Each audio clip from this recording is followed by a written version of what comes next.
नमस्कार, मी अंकिता जाधव. आपण पाहताय जय महाराष्ट्र बातमीपत्रात तुम्हा सगळ्यांचं स्वागत.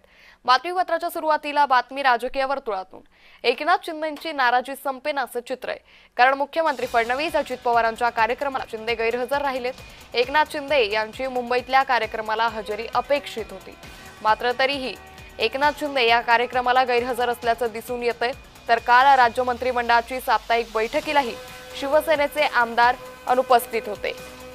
या संदर्भात अधिक माहिती घेऊयात आमचे प्रतिनिधी मनोज दाळकर यांच्याकडून. मनोज, एकनाथ शिंदेंची नाराजी संपेना असं चित्र दिसून येतंय, काय अधिक तपशील? नक्कीच आपण बघतो नवीन फौजदारी कायद्यावरील प्रदर्शनाचं उद्घाटन आज आपण बघतो आझाद मैदान या ठिकाणी होतं आणि या ठिकाणी आपण बघतो मुख्यमंत्री देवेंद्र फडणवीस आणि उपमुख्यमंत्री अजित पवार हे या ठिकाणी कार्यक्रमाला उपस्थित होते. पण या ठिकाणी आपण बघतो उपमुख्यमंत्री एकनाथ शिंदे यांनी या कार्यक्रमाला दांडी मारली आहे. या कार्यक्रमाला एकनाथ शिंदे हे अनुपस्थित होते आणि आपण बघतो एकनाथ शिंदे यांच्या का अनुपस्थित याची माहिती अद्याप कळलेली नाहीये. पण आपण बघतो या ठिकाणी मुख्यमंत्री देवेंद्र फडणवीस हे या ठिकाणी होते आणि या ठिकाणी अजित पवार देखील होते आणि या ठिकाणी आपण बघतो नवीन फौजदारी कायद्यांतर्गत प्रदर्शनाचंही उद्घाटन सुरू होतं. त्यामुळे या कार्यक्रमाच्या वेळी आपण बघतो एकनाथ शिंदे यांची अनुपस्थिती राहिलेली आहे. निश्चित.